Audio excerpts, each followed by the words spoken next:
Soit vous essayez de prendre... C'est qui m'appelle, frère?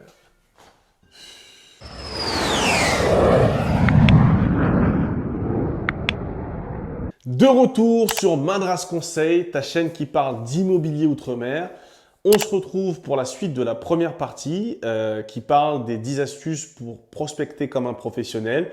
Tu la retrouveras en description. Va la voir dans un premier temps et tu nous rejoins juste après.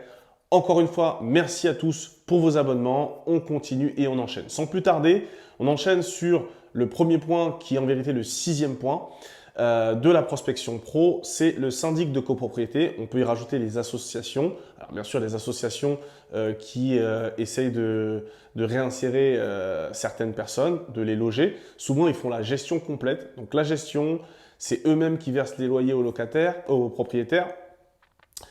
C'est eux qui font les travaux pour remettre au goût du jour l'appartement quand il est dégradé. Et parfois, le propriétaire veut vendre. Et donc, eux sont au courant et vous pouvez tout simplement être en premier sur cette vente.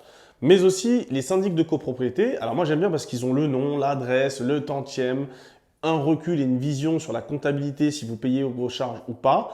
Et donc là, entre nous, c'est interdit. Ils ne peuvent pas donner, ils ne doivent pas donner vos informations. Mais entre nous, nos informations valent de l'or et croyez-moi, elles sont transmises mais vraiment très régulièrement. Donc, et sans votre accord, bien évidemment.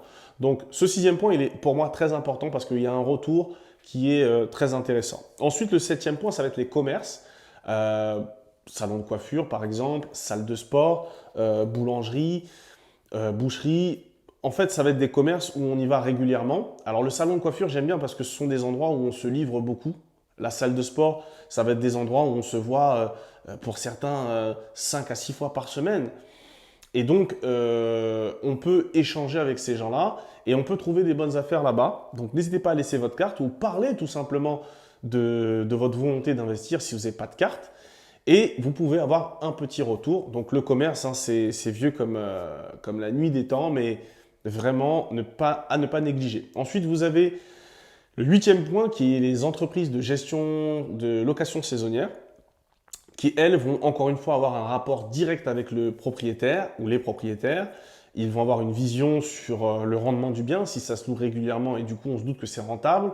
Si ça se loue très peu, ben on se doute que c'est pas très rentable. En cette période de Covid, je pense qu'il y a beaucoup de personnes qui vont trembler. Et donc peut-être qu'à ce moment-là, ça aurait été intéressant d'avoir ces coordonnées pour éventuellement faire une proposition d'achat. Donc vraiment, ne négligez pas ça. Alors je pense que le retour est très faible, mais à ne pas négliger. Donc là, il faut aller en amont, proposer, voilà, moi je recherche des T2, des studios, tel secteur. Ça peut tomber, on ne sait jamais. Ensuite, on va voir le 9e point, la mairie. Alors, il faut savoir que la mairie, comme vous, comme moi, détient des terrains, détient des biens, des anciens locaux, etc. La mairie, pour souvent, en tout cas dans les Outre-mer, malheureusement, beaucoup de mairies sont endettées. Beaucoup de mairies sont en déficit et n'ont pas les moyens de débloquer des fonds pour rénover un bien, faire des logements, etc. Et donc, malheureusement, ils se séparent de certains biens. Le problème, c'est que il n'est pas de bon ton et il est très tabou quand même de parler de vendre le patrimoine, parce que ça reste du patrimoine de la ville et c'est très mal vu par les habitants de savoir qu'on a vendu l'ancien hôpital qui va être maintenant, on va faire de la promotion, etc. Donc là, il faut vraiment être dans les tuyaux. N'hésitez pas à aller voir l'urbanisme et leur faire part de votre volonté d'acheter. Est-ce que vous avez des biens à vendre? On ne sait jamais. Mais aussi, on va dire d'une manière différente, vous avez aussi des promoteurs qui achètent des terrains. Donc là, c'est entre particuliers, par exemple, indépendamment de la mairie. Et l'urbanisme est au courant qu'il y a eu un permis à lotir qui a été déposé. Et donc, on sait le lieu, on sait qui peut être contacté. Le but n'est pas forcément d'être le ou la première pour avoir le meilleur prix possible. C'est tout simplement d'être le premier pour pouvoir avoir le meilleur terrain avec le meilleur emplacement, avec la meilleure vue. Forcément, quand il y a un terrain à lotir de 30 parcelles et que vous êtes dans les 5 derniers, il y a des chances qu'en général, c'est peut-être les moins chers, hein, je ne sais pas, mais ce n'est pas souvent les mieux placés. Donc ça, c'est important. Peut-être dans le cadre d'une résidence principale, par exemple, ça peut être intéressant. Le dernier point, et c'est le 10e point, c'est la prospection ciblée. Ça pourrait même faire l'objet d'une vidéo, je pense, où là, vous allez cibler l'île, la ville, le quartier, je dirais même la rue, et pourquoi pas le bâtiment, voire l'étage. Parce que parfois, et moi c'est mon cas en ce moment, je suis sur une résidence, je veux vraiment investir là-bas.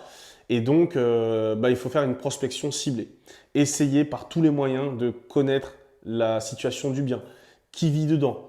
Est-ce que c'est les propriétaires, les locataires? Essayez d'avoir les informations et les coordonnées des propriétaires.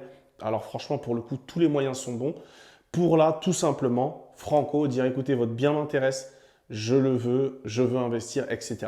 Alors forcément, là, vous êtes moins en position de force et du coup, la négociation est beaucoup plus difficile si le gars, si la personne est là, elle n'a pas besoin de vendre, etc. Donc voilà les amis, c'était mes 10 points. J'espère vraiment que ça va vous aider dans votre prospection. Ne négligez pas Internet parce qu'il y a toujours des pépites sur Internet. Mais vraiment, aujourd'hui, il faut se bouger un petit peu, faire de la prospection. Voilà. Il y a aussi la prospection téléphonique, j'en ai pas parlé. Mais pour moi, c'est ratissé très large. Après, ça peut être de la prospection téléphonique ciblée. Voilà, on va dire que c'est pas le 11e point, mais le point bonus. Donc voilà les amis, n'hésitez pas à vous abonner à ma chaîne YouTube. Je compte sur vous. Le but, c'est vraiment de créer une grosse communauté pour qu'on puisse s'entraider tous ensemble et faire de beaux investissements et de bons investissements. Voilà, c'était Steven JCV pour Madras Conseil. Sur ce, on se voit à la prochaine vidéo. Et si vous n'êtes pas content, c'est même bité là.